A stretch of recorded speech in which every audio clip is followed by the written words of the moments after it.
Good morning, hello and welcome back to my channel. As you can probably tell from the state of me that I'm going to do a get ready with me video this morning, and I haven't done one of these in a while. And funny, when I first did these I was so embarrassed about being on camera with no makeup on, but actually I've started to really enjoy doing them because they become like a chatty video and I'm never really quite sure what I'm going to say, and it's kind of good for me to get stuff off my chest and see where I'm at. So yeah, I thought I would just pop in and say hello. It seems like ages since I've done a video. Maybe it isn't, I don't know, but it seems like a long time. So I'm gonna have some sparkling water. Oh, it is so good. So it's Monday the 1st of January. No, it's not. It's Monday the 14th of January and it is 6 o'clock in the morning. Can you believe I'm up early? And actually I've been up since 5 a.m. Because Snowy was pummeling his paws on my leg this morning wanting to get out. So, well, he wanted water first and then he wanted out. So by the time we did all that, I was awake. So I thought, you know what, I might as well just get up, because I was planning to get up this morning at 7:30. And I wanted to start writing my morning pages. I started doing the Artist's Way again, but I'm really excited about doing it this time because I'm doing it with a group of people that I know on Facebook. Well, I know a couple of them, but there must be about 14 or 15 of us doing it. So it's very exciting, and it was set up by an actress called Vicky Blades, who I'm sure I've talked about before in previous videos. She acted in my replay and she narrated a couple of chapters at my book launch, and she's a fabulous actress. And she decided to set up this Artist's Way group, so I was like, yeah, I'm on for that, because I did the Artist's Way properly. I did it about 13 years ago with friends in Brighton, and I really loved it. And when I got to week 8 was when I started writing my first book, and kept writing until I hit the end. And then I've tried to do the Artist's Way myself sometimes, but it never really has the same momentum when you're doing it by yourself. So this is day 1, week 1 of the Artist's Way. So I'll probably be chatting more about that in my videos. So I sat down this morning and got a coffee and got my water and wrote my morning pages. And you know, obviously you never really know what's gonna come up in them, but in my morning pages today, it was coming up with things like, you know, why I want to do this and what my New Year's resolutions were for 2019 and how I'm getting on with those. And then randomly I started talking about the subject of depression, and maybe that came up because I'm listening to an audiobook at the minute, and it's called Making Peace with Depression, and it's written by a very good author called Sarah Rayner.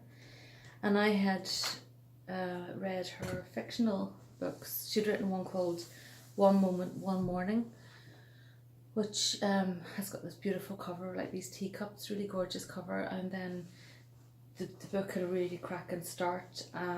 It's all about like people sitting on a train and the different times and things happening, and how that kind of triggered off a whole series of events. But now she's writing some non-fiction.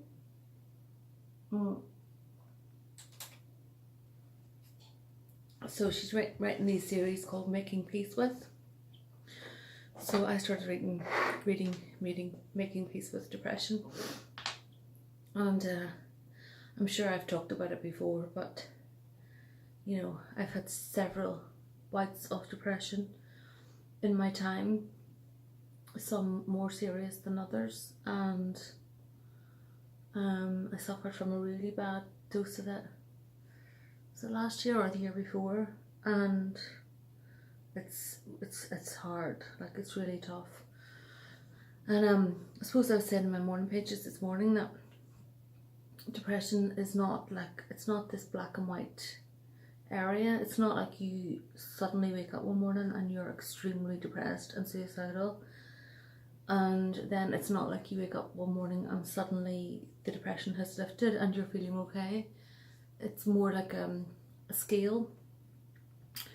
So sometimes you realise, God, I'm in a really bad way here. I'm going to bed at night and praying that I don't wake up, and that's obviously at the lower end of the scale. And then other times you realise, actually I'm okay today. You know, months could have passed and you think, actually I'm okay, and actually I'm wanting to go out for a nice walk. That's a sign that the depression's lifting, when you want to go out for a walk. Or when you're feeling like you want to socialise, that's a sign that the depression's lifting, you know, when you're not just wanting to isolate. So I ended up talking about that this morning in my morning pages, and then about those resolutions. So kind of three main resolutions, I suppose. The first one is obviously the writing, and the goal or the plan for 2019 is to get my fourth book edited and get it in really tip-top condition, that I'm really happy with it, and then find a really good agent and find a really good publisher and try and find a home for it. So that's with the writing goals. And then I also, you know, I also have some goals around my money, my financial situation.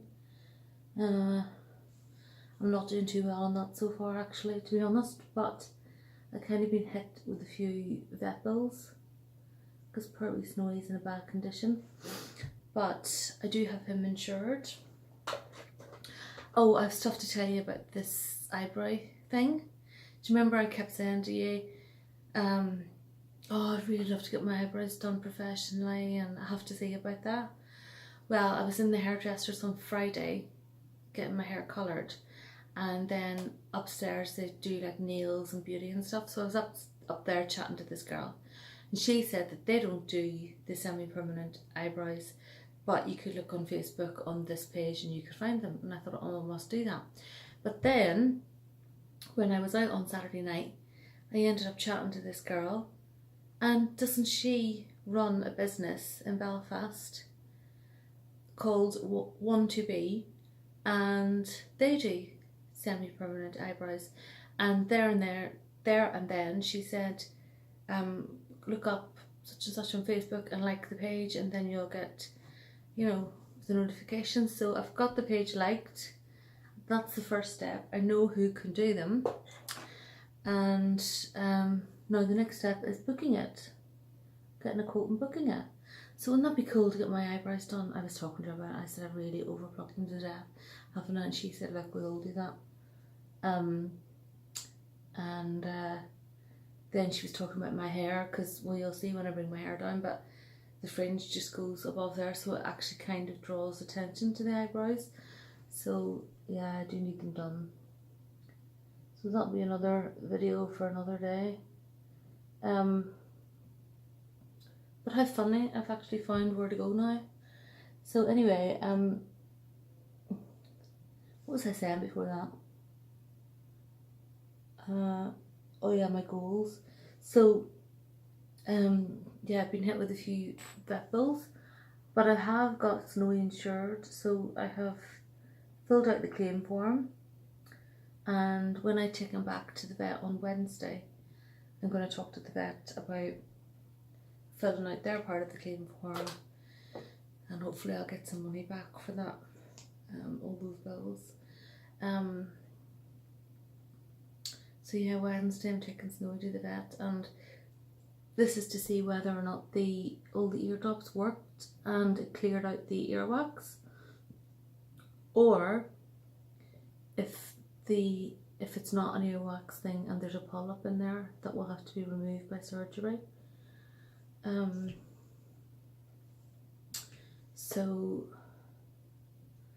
that will be Wednesday, so I'll have to let you know how you get on. I was just thinking the other day, you know, it's funny how little things, it's funny how there's always something on the go that you're a bit worried about. Like, I'm a bit worried about Snowy, obviously. And then also there's an issue with the blind in my bedroom and it needs fixed. So then I said to my landlady about it on Friday, and so she said she would pop around on Saturday, but she didn't turn up. So now I'm kind of thinking, right, well I better chase her up. And I hate torturing people, but at the same time, I suppose I'm one of those people where when I want something done, I just want it done. And then there's a part of me that just wants to huff and say, look, sod it, I'll just fix the bloody thing myself. And, you know, there's part of me that just wants to throw the head up and say, look, forget about it. But then I don't want to be arsy about it either. So I'm going to have to just, you know, send her a wee text today and just a reminder about it. That shows my impatience. Whenever I want something done, I just want it done now, over and done with. But I think that's because I don't like things in my head. I just want things out of my head dealt with. But anyway, life's not like that. Sure, it's not. So, forgot my brush again. Hold on.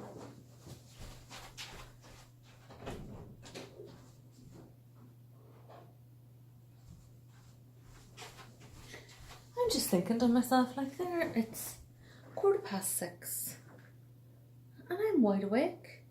How is this happening? I'm never wide awake at 6:30 in the morning, 6:15 in the morning. Normally what happens is I have to set my alarm 6 times. 7 o'clock, 7:15, 7:30, 7:45, 8 o'clock. Then I have to set it 8 o'clock on another phone, and then I have to set it 8 o'clock on another phone. And you know what normally happens? Sleep through all 6 of them, wake up at 10 to 9, think, and rush round and get ready in 10 minutes, and my boss turns up at 9 o'clock. That's what normally happens. I don't know how I'm up this early, but it's good. I'm glad, you know. I'll probably hit the deck at about 3 o'clock and be knackered. But it's funny, you know, whenever you work from home, you sort of think that you're going to have loads of time and you'll get up in the morning and you'll do some yoga and meditation and have a cup of coffee and be all zen, and, you know, you won't have to do any commute. And so, but actually what happens is you end up sleeping then to 10 to 9, getting ready so quick, and then sitting at your desk and trying to look like you've been awake for ages. Well, this morning I will look like I've been awake for ages. So I'm winning at life today. So anyway, I hope you have a good day, and let me know in the comments if there's anything exciting going on today or this week. All I have this week, majorly, that's standing out for me in my head is Snowy in the vet on Wednesday and getting him seen to and see what's going on. Hopefully I'm going to get these blinds sorted this week. And hopefully I'm going to get some more editing done. Oh, that's the one thing I was going to tell you, and then I'll wrap this up. You know the way whenever I'm writing, I've said to you in previous videos, writing videos, where I sit down to write and I have to tell myself, you know, this is only a first draft, and whenever you go back and edit it, you'll be hard on yourself then. So just write and whatever. And you have to kind of almost talk to yourself like you're a wee child. You've got to coax yourself into doing the work. And that worked, and the first draft is down and I wrote the end, and that's great. And then I noticed when I was thinking about sitting down to do the editing, I noticed that I had resistance to it and I felt quite blocked about it, and I was making excuses not to do the editing, and I was doing things like arranging to go out for lunch with friends when that would be my normal writing period. And so I thought, what's all that about? And I think what it was that because all along I had been telling myself, when you go back to edit, then you'll be hard on yourself. So in my head I was thinking, I don't want to be hard on myself. I don't want to sit down and be really hard on myself now and criticise myself for what I've written, and I'm not looking forward to that. I'm not looking forward to being hard on myself. So what I had to do was tell myself some more lies, and I had to say to myself, okay, this is only a second draft. There will be a third draft, a fourth draft, a fifth draft if needs be. And the book is already good, and any changes that I make to it are just going to make it better. And it's a bit like an artist sitting down at an easel and starts off with a very rough sketch and then goes back to it and fills in bits and shades it in and colours it more. And I see it a bit like that with writing a book. The first sketch is down, and now every time I go back and tweak it a bit more, I'm sort of adding more to it. And so that made it feel more manageable and more approachable. And so I kind of broke the back off the editing yesterday. I sat down and I used the Pomodoro method, and I set myself, a timer of 2 hours, and I ended up editing the introduction and the first 3 chapters. And I also made a lot of notes in the sideline of things that I need. So I feel like, and I enjoyed it as well. I enjoyed the process of it, and I wasn't beating myself up. And actually, I was reading back, going, actually, this isn't bad. You know what I mean? I'm happy with this. So that's good. So I need to just power ahead now and edit the first draft. Then I might go back and edit it again, and then maybe again, and then when I'm really happy with it, I've got a couple of beta readers who are going to read it for me, and they're going to give me their honest opinion, and that's going to be a whole other discussion for another day. So thank you for watching. Hope you have a good Monday and a good week, and I'll chat to you soon. Bye.